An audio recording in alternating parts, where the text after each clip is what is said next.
Bismillahirrahmanirrahim. Assalamualaikum warahmatullahi wabarakatuh. Alhamdulillahirabbil alamin wal aqibatu lil muttaqin wala udwana illa 'alal zalimin. Asyhadu an la ilaha illallah wahdahu la syarikalah wa asyhadu anna Muhammadan abduhu wa rasuluhu la nabiyya ba'dah ma ba'd. Bapak Ibu jamaah salat subuh yang dirahmati Allah Subhanahu wa taala, ada salah satu sifat yang menjadi ciri khas orang-orang yang beriman kepada Allah Subhanahu wa taala, yaitu mereka adalah orang-orang yang senantiasa bersegera di dalam melakukan kebaikan-kebaikan. Mereka sadar betul bahwasanya perjalanan kehidupan dunia ini tidak panjang, ya. Dan perjalanan akhirat itu adalah sebuah perjalanan yang panjangnya luar biasa. Begitu juga kesempatan untuk terus berbuat kebaikan itu juga tidak selamanya terbuka untuk kita. Sehingga Allah ceritakan di antara sifat karakter orang-orang beriman, mereka adalah orang-orang yang fastabiqul khairat, orang-orang yang menjalankan perintah Allah Subhanahu wa taala, bersegera dalam melakukan berbagai amal-amal kebaikan. Dalam ayat ini Allah Subhanahu wa taala berfirman, wasari'u ila magfiratin min rabbikum wa jannatin arduha samawati wal ard u'iddat lil muttaqin. Ya. Mereka juga menjalankan apa yang menjadi perintah Allah, bersegeralah kalian menuju ampunan Allah Subhanahu wa taala dan surga yang luasnya seluas langit dan bumi, yang Allah sudah persiapkan bagi mereka orang-orang yang bertakwa kepada Allah Subhanahu wa taala.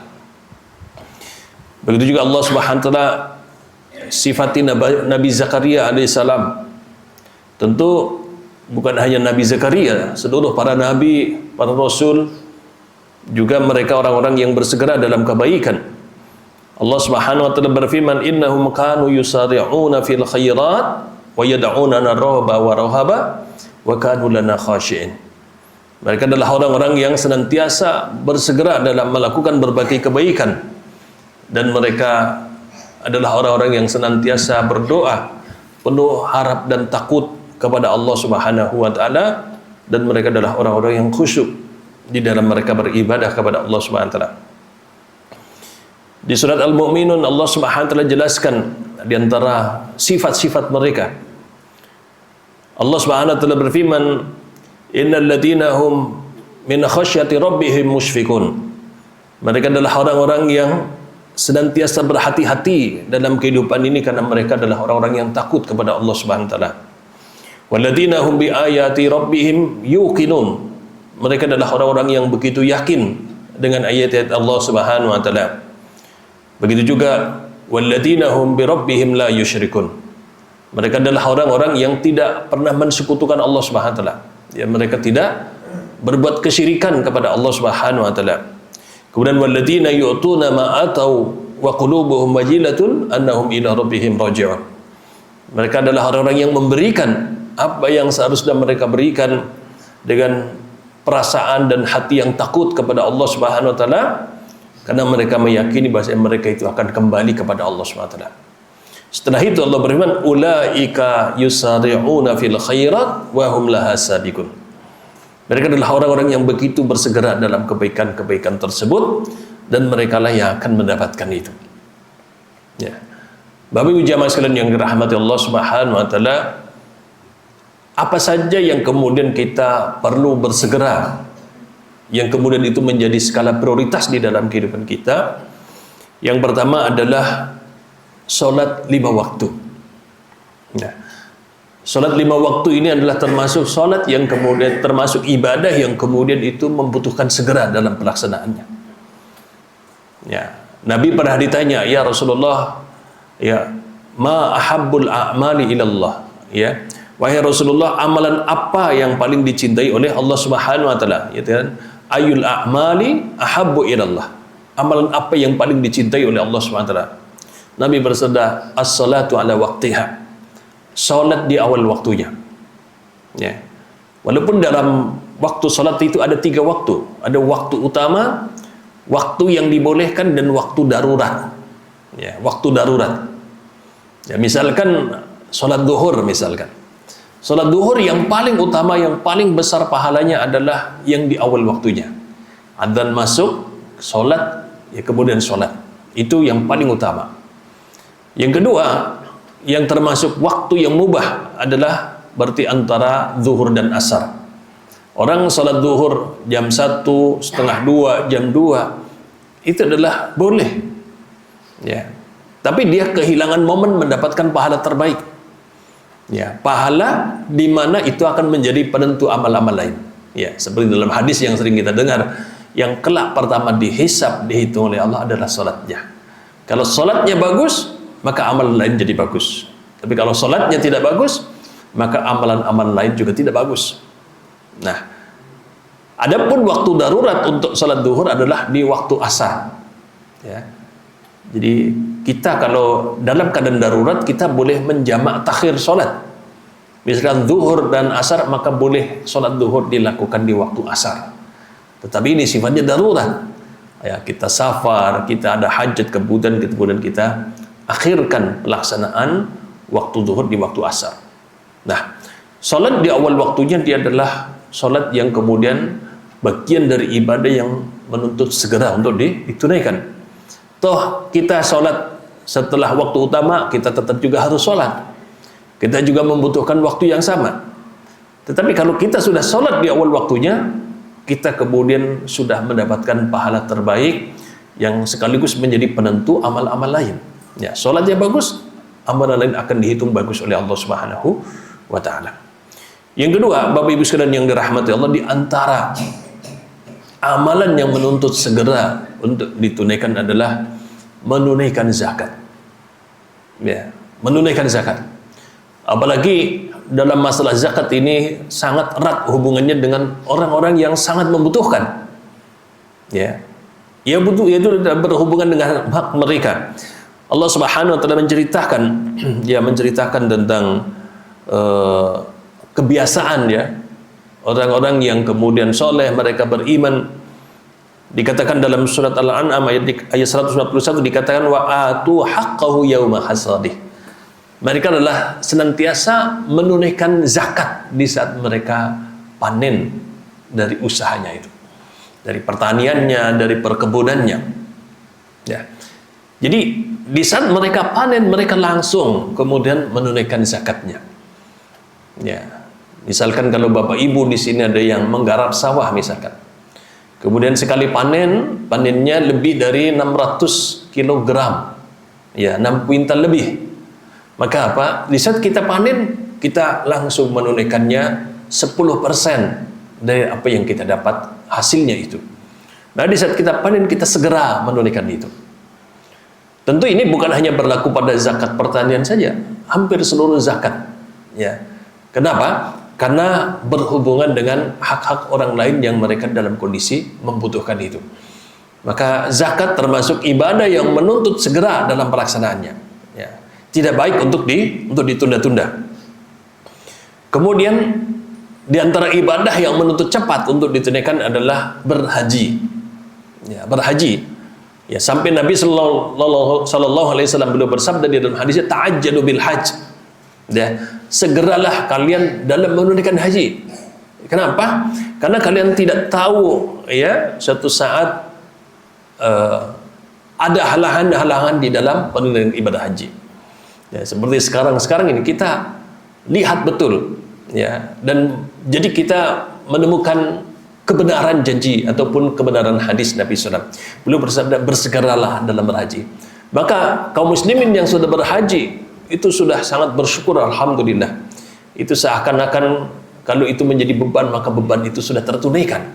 Kenapa? Di kondisi zaman sekarang, orang yang punya uang saja belum tentu bisa berangkat haji. Ya, itu menunjukkan bahwasanya orang yang bersegera berhaji, mereka benar-benar beruntung itu. Sekarang kadang orang membayar dengan biaya yang sangat mahal pun belum tentu dia bisa berangkat berhaji. Ya, apalagi yang kemudian kemampuan ekonominya tidak sampai ke sana. Sehingga kesempatan berhaji itu bagi siapapun yang kemudian segera menunaikannya, maka itu adalah sebuah keberuntungan yang sangat luar biasa. Kemudian Bapak Ibu sekalian yang dirahmati Allah Subhanahu wa taala, di antara ibadah yang kemudian juga menuntut kita untuk segera menunaikannya adalah bertaubat kepada Allah Subhanahu wa taala. Taubat bukan sebuah amalan yang baik seandainya itu ditunda-tunda. Bahkan Allah Subhanahu wa taala dalam salah satu ayatnya dalam surat An-Nisa, Allah berfirman, "Wa laysati taubatu lil ladzina ya'maluna as-sayyi'at hatta idza hadara ahadukumul maut." Bukanlah taubat, yaitu di saat seseorang itu melakukan perbuatan kesalahan sampai kemudian datangnya kematian, ya menjelang kematiannya dia mengatakan, "Inni tubtul an." Ya Allah, saya bertobat sekarang. Ya, jadi menunda-nunda taubat itu adalah sebuah perbuatan keburukan, dan seandainya taubat itu dilakukan menjelang kematiannya, Allah berfirman dalam ayat ini, "Walaisatit taubah," itu bukan bagian dari taubat. Kenapa? Bertobat di waktu yang sudah tidak diterima oleh Allah Subhanahu wa taala. Jika dalam riwayat dikatakan, jika seorang hamba dia berbuat salah, kemudian dia segera sholat 2 rakaat, dia bertobat kepada Allah, maka tobat itu diterima oleh Allah Subhanahu wa taala. Atau tobatnya seorang hamba itu diterima oleh Allah Subhanahu wa taala. Sehingga siapapun yang kemudian dia sadar diri terjatuh pada perbuatan salah, maka bersegeralah. Segera, dalam riwayat ini dikatakan sholatlah 2 rakaat, dia mohon ampunan kepada Allah Subhanahu wa taala. Maka dengan sholat taubatnya itu, maka Allah Subhanahu wa taala akan menerima taubat itu. Ya. Apalagi kalau kita cermati penjelasan para ulama, dosa-dosa itulah yang menjadi sebab datangnya berbagai kesulitan-kesulitan dalam hidup. Maka siapakah di antara orang-orang beriman yang kemudian mereka suka dengan kondisi diliputi dengan berbagai kesulitan-kesulitan? Tentu tidak ada satupun orang yang mau itu. Maka taubat adalah ibadah yang kemudian menuntut segera untuk kita tunaikan. Kemudian Bapak Ibu sekalian yang dirahmati Allah Subhanahu wa taala, di antara ibadah yang kemudian itu betul-betul juga segera untuk ditunaikan adalah menunaikan hak-hak orang lain. Contohnya apa? Contohnya adalah misalkan kita punya hutang, maka membayar hutang itu adalah hal yang menjadi sangat prioritas dalam kehidupan kita. Ya. Ada menunda-nunda di saat kita sudah mampu, maka menundanya itu bukan kebaikan sama sekali. Ya. Dan kalau kita lihat di dalam riwayat-riwayat hadis Rasulullah, orang-orang yang kemudian lalai, ya padahal dia mampu, maka dia mendapat ancaman yang sangat berat. Apalagi sampai kemudian dia meninggal, kewajiban itu belum ditunaikan, apa yang menjadi hak saudaranya. Sampai hadis mengatakan, ya seandainya ada orang yang mati syahid saja, kalau dia membawa hutang pun dia tidak bisa langsung masuk ke dalam surga sampai hutang itu kemudian dibayarkan. Maka membayar hutang itu adalah satu ibadah yang kemudian harus segera ditunaikan. Bahkan para ulama menyebutkan membayar hutang itu tidak perlu harus menunggu ikhlas. Ya, misalkan ada orang yang kemudian dia berhutang kepada kita, kemudian kita menagih, sebenarnya dia punya kemampuan untuk membayar, maka kalau dia tidak membayar, maka boleh kita mengambil hartanya itu. Nah, dia tidak perlu dia ikhlas. Kita juga begitu, Bapak Ibu. Kita kalau membayar hutang itu tidak perlu disyaratkan ikhlas itu. Kenapa? Karena ikhlas tidak ikhlas, kita harus membayarnya itu. Nah, sehingga apa? Ini termasuk diantara ibadah yang kemudian menuntut kita untuk segera menunaikannya. Ya, apalagi seandainya saudara-saudara kita itu dalam kondisi yang membutuhkan, maka mendahulukan itulah hal yang kemudian sangat penting. Kemudian yang seterusnya, Bapak Ibu sekalian yang dirahmati Allah, di antara ibadah-ibadah yang menuntut segera adalah kita datang, ya secara khusus untuk kaum laki-laki, datang dalam sholat Jumat. Ya, disebutkan dalam riwayat setiap hari Jumat, setiap pagi malaikat sudah ditugaskan berjaga-jaga di pintu-pintu masjid, dan malaikat mengabsen siapapun orang-orang yang masuk ke dalam masjid untuk menunaikan sholat Jumat.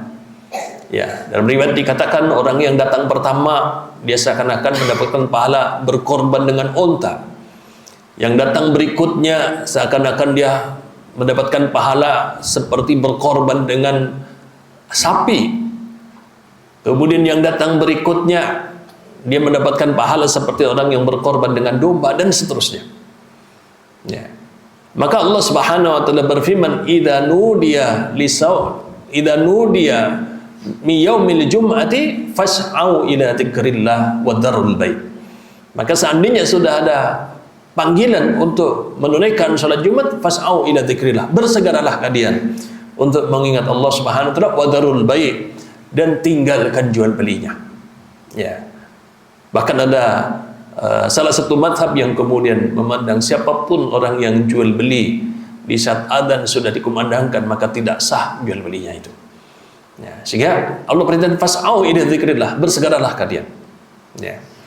Dan jangan sampai kemudian kita kedahuluan khotib itu kemudian naik ke atas mimbarnya. Maka kalau sudah khutbah sudah dimulai, maka malaikat telah menutup catatan-catatan orang-orang yang masuk ke dalam masjid untuk menunaikan sholat Jumat. Secara khusus misalkan Bapak Ibu yang sudah pensiun, yang sudah tidak dituntut pekerjaan banyak, maka bersegera dalam sholat Jumat itulah hal yang kemudian sangat penting. Kita lebih baik menunggu di masjid. Selama kita menunggu, maka sejak saat itu kita dihitung seperti orang sholat. Kita bisa membaca surat Al-Kahfi, kita bisa berzikir, ya, kita bisa membaca Al-Quran, dan kita mendapatkan pahala yang sangat besar. Hari Jumat adalah hari yang agung, ya. Sampai para ulama menyebutkan keagungan hari Jumat dipersiapkan oleh orang-orang soleh sejak hari Kamisnya. Mereka sudah mempersiapkan pakaian untuk besok Jumatan, apa yang perlu disiapkan betul. Kenapa? Karena hari Jumat adalah hari yang agung bagi kaum muslimin. Ya, sehingga kita orang-orang beriman jangan menyamakan hari Jumat dengan hari lain. Ya, usahakan hari Jumat adalah hari yang kita betul-betul di situ memperbanyak amal kepada Allah Subhanahu wa taala. Kemudian di antara amalan yang menuntut cepat untuk pelaksanaannya adalah menikah. Ya. Menikah itu adalah seandainya seseorang sudah punya kemampuan, maka menunda-nundanya itu adalah bukan sebuah kebaikan. Bahkan Nabi SAW beliau bersabda, "Ya ma'asyarasy syabab, man istata'a minkumul ba'ah falyatazawwaj." Ya. Hai para pemuda, para pemudi, seandainya kalian sudah mampu untuk menikah, maka menikahlah kalian. Menikahlah kalian. Dan jangan sampai kemudian menunda-nunda pernikahan seakan-akan nikah itu tidak prioritas. Ya, sampai Nabi bersabda, "Faman raghiba an sunnati falaysa minni." Barang siapa orang yang tidak suka bersegera padahal dia mampu, Nabi bersabda, dia bukan bagian dari umatku. Jadi pernikahan itu adalah sesuatu yang kemudian ibadah yang sangat agung. Bahkan apa? Siapa yang tidak tertarik? Nabi bersabda, "Idza tazawadul 'abdu." Jika seorang hamba itu sudah menikah, maka sempurnalah setengah agama. Jadi kalau seorang hamba itu menikah, maka setengah agama sudah sempurna. Tinggal kemudian menambah dengan ketakwaan-ketakwaan itu. Maka misalkan Bapak Ibu sudah punya putra putri yang masuk usia pernikahan, maka mensegerakan pernikahan itu jauh lebih baik daripada menunda-nunda. Ya. Apalagi begitu banyak ayat-ayat yang kemudian menjanjikan ya kepada orang-orang yang kemudian menikah, seandainya mereka menikah dalam kondisi tidak mampu, Allah akan kayakan mereka. Dalam riwayat lain dikatakan, dalam hadis dikatakan, an-nikahu miftahu rizki. Nikah itu adalah kunci-kunci pembuka rizki. Maka biasanya seseorang sudah masuk kehidupan pernikahan, biasanya justru Allah akan berikan banyak rizki, kemudahan-kemudahan di dalam kehidupan. Termasuk juga Bapak Ibu sekalian, hadis-hadis pernikahan itu sebenarnya bukan hanya untuk para pemuda dan pemudi saja. Ya.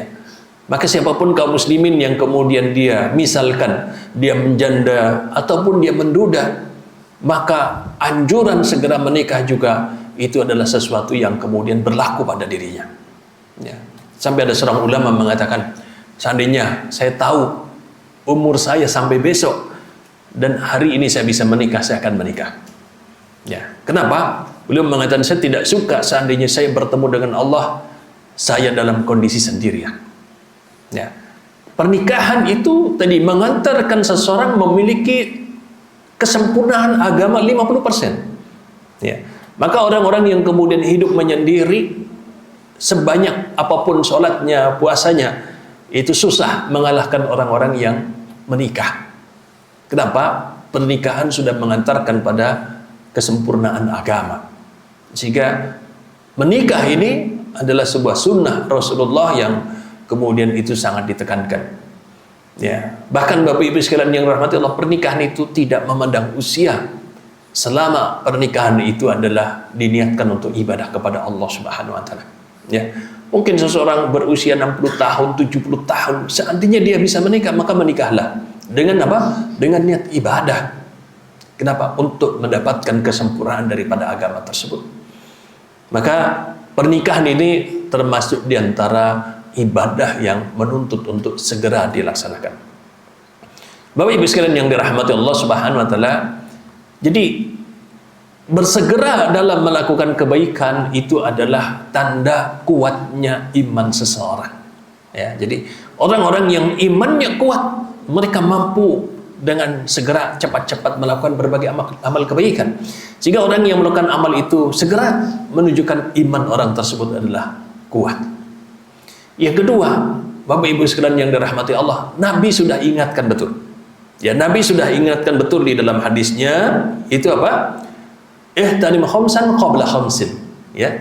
Manfaatkanlah 5 kesempatan sebelum datang 5 kesempatan yang lain. Ya. Yang pertama apa? Manfaatkan masa mudamu sebelum datang masa tuamu. Ini menunjukkan segera. Mumpung seseorang masih dalam keadaan sehat, mampu, maka segera. Kenapa? Manusia itu tidak selamanya dalam kondisi muda. Dia akan pada usia-usia tua. Di saat usia tua, dia hanya cuma bisa kepingin, tetapi apalah daya, kemampuan mereka sudah tidak mampu lagi. Ya. Yang kedua, Bapak Ibu sekalian yang dirahmati Allah, Nabi bersabda apa? Manfaatkanlah masa sehatmu sebelum datang masa sakit. Karena orang yang sakit, apalah daya. Ya, dia sudah tidak mampu lagi melakukan amalan-amalan yang hanya bisa dilakukan oleh orang-orang sehat.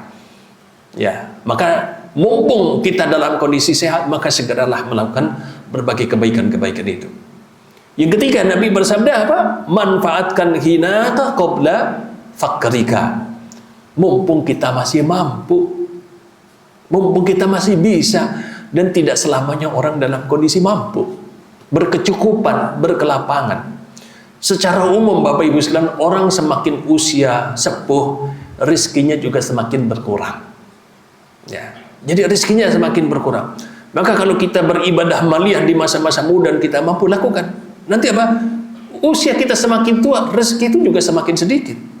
Ya, kita tidak akan diberikan lagi kemampangan rezeki seperti di zaman-zaman kita masih kuat, masih muda itu. Maka sebelum datang masa-masa seperti itu, maka manfaatkan betul kesempatan yang ada. Begitu juga Nabi bersabda, manfaatkanlah ya masa longgarmu, ya masa senggangmu sebelum datang masa sibukmu.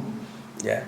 Jadi ada kala-kalanya manusia itu kadang sudah dengan segala kesibukan, tanggung jawab yang ada, ya kadang sudah tidak sempat lagi melakukan banyak ibadah itu. Kenapa? Tuntutan kondisi yang mengharuskan dia kemudian menunaikan kewajiban-kewajiban yang lain.